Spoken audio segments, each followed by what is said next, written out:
It's funny, how life sometimes comes full circle in the most unexpected and frankly, ironic ways.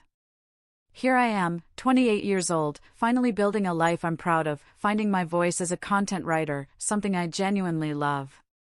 I've traveled, I've found peace, and I've really healed from so much of my past. And then, out of nowhere, my phone lights up. 6 missed calls from my mom.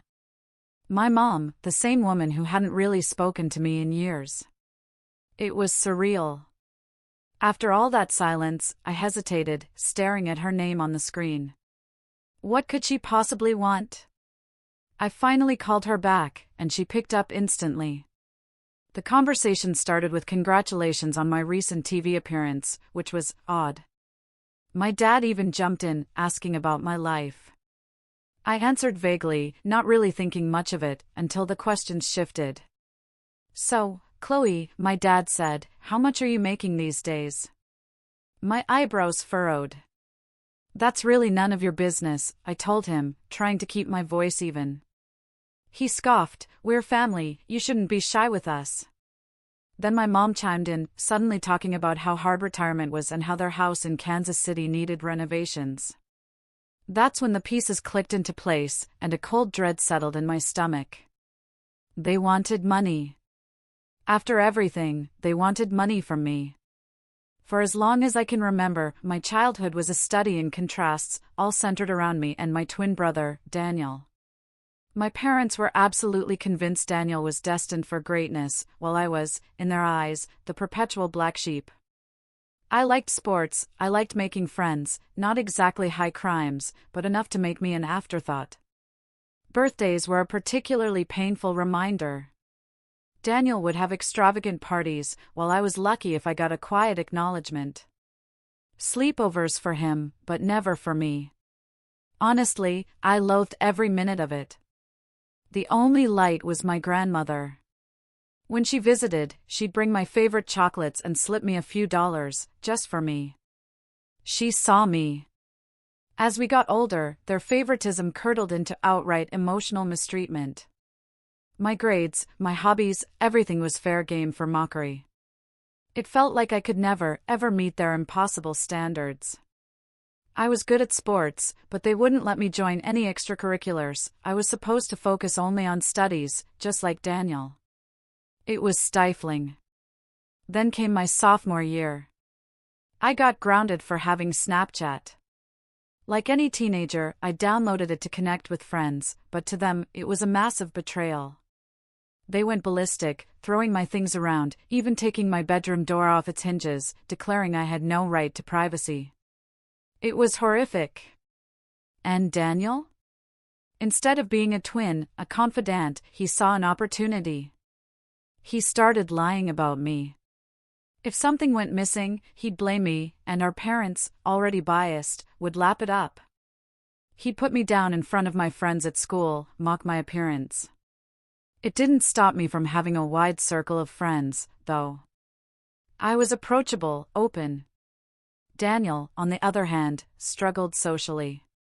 He started to resent my easy connections. This festering jealousy exploded on our 14th birthday. None of his friends showed up for his party. I still don't know why, but it devastated him. Meanwhile, my friends took me out for ice cream, and I had a wonderful day. Daniel was furious.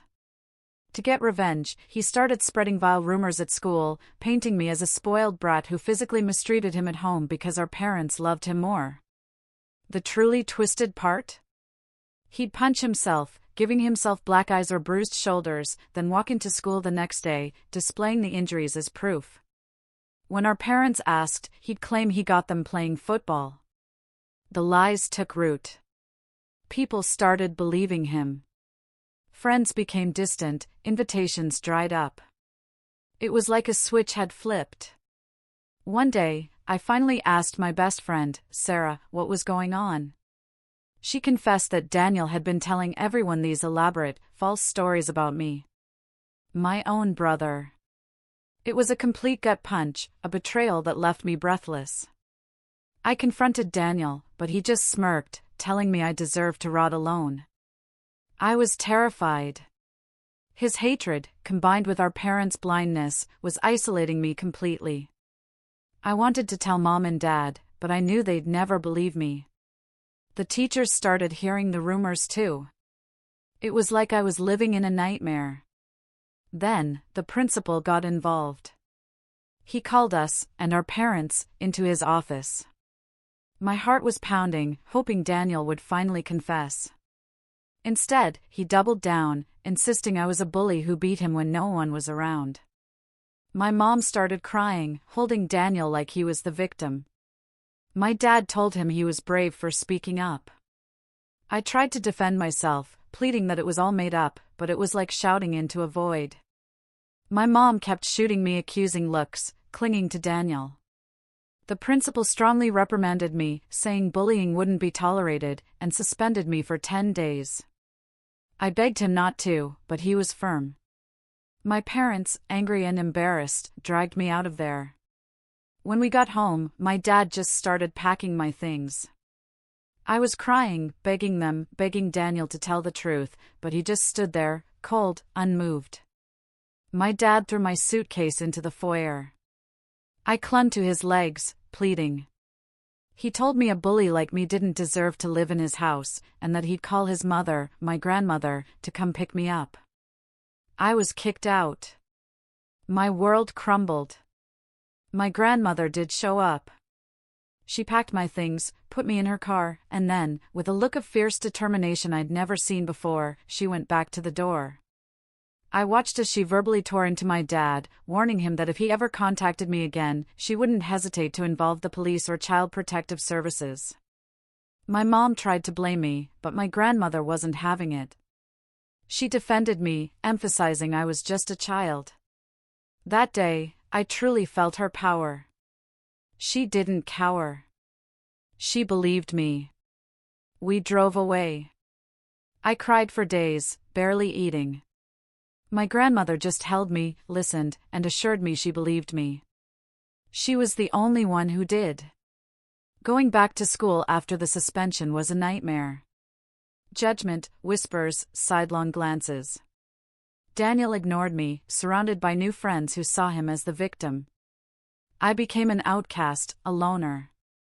I'd keep my head down, eat lunch alone, go straight home. My parents never called. But my grandmother, she never stopped reminding me that it wasn't my fault, that life would get better. And it did. High school graduation felt like an escape. College was freedom. No one watching, no one comparing, no one competing. I found like-minded friends, started healing. I discovered a knack for content writing, a dream I'd secretly harbored.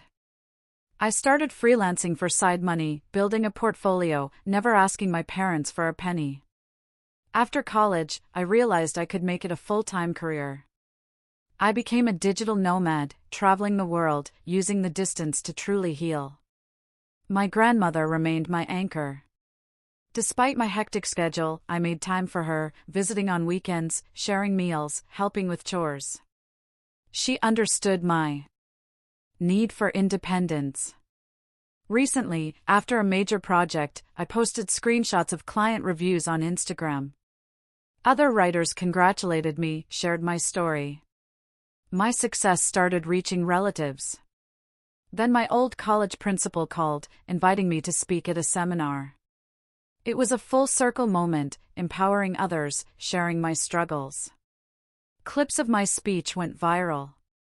Last week, I was invited onto a local news channel to talk about content writing. It was exhilarating. I shared clips on Instagram, proud of how far I'd come. And that, I realize, is how it finally reached my parents. So, when my mom started talking about their house, their renovations, and my dad chimed in about family obligations, I just stared at the phone. My mom then called me a cold-hearted daughter for not wanting to help, and my dad added that as parents, they deserve to be looked after. The nerve.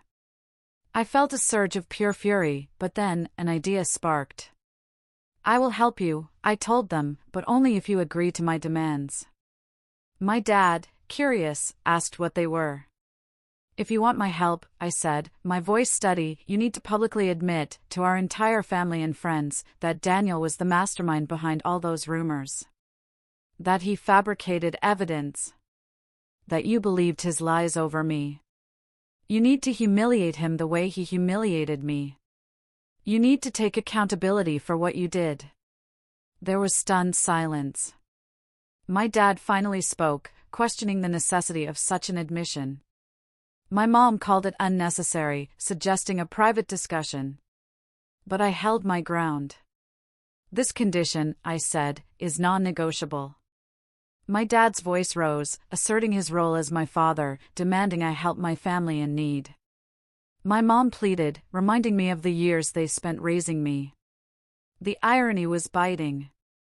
I reminded them, calmly, that it was my grandmother who raised me after they kicked me out. They grew agitated, but I stood firm. If they wanted contact, if they wanted financial help, the truth had to come out, and Daniel needed to face consequences. Since then, my phone hasn't stopped ringing. I'm ignoring their calls. I honestly regret even calling them back that day. It's been a whirlwind since I demanded that impossible condition. The support from others has been incredible, validating what I felt. I knew they'd never agree to it, they loved Daniel too much. And just this week, Daniel himself texted me. The audacity of it still stings. Hey sis, it read. Every day without you has been great. Mom and Dad reached out, and you gave them a crazy ultimatum. They're never going to go through with it, you know that, right? They clearly never loved you, and they'll never do anything to hurt me. I admit that I did lie about you 15 years ago, but it's been a long time since then, so stop being so selfish and try to move on from the past. You are unmarried and childless anyway, so why do you not want to help them out by paying for their repairs and renovations around the house? Do the right thing and be a better daughter. Unmarried and childless. As if that diminishes my worth or obligates me to them. His confession, though, was all the proof I needed.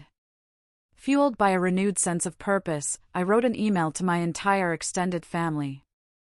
I detailed my childhood, the mistreatment, Daniel's lies, being thrown out, and my grandmother stepping in. Then I attached a screenshot of Daniel's text, his clear admission. All hell broke loose. My parents were flooded with criticism from relatives who finally understood the full extent of their favoritism. Many of them reached out to me, apologizing for not knowing, for not being there. My brother and parents, though, started a barrage of abusive texts. I had to get a lawyer involved to send a cease and desist. It finally scared them into silence. My grandmother, of course, thinks I did the right thing. She's the only one whose opinion truly matters to me. We're closer than ever, spending quality time, enjoying her garden. And I've started therapy, working on healing the deep scars. The professional success keeps rolling in, but the real victory is this quiet peace. Was I wrong to hold my ground and refuse to let them rewrite history for their own convenience?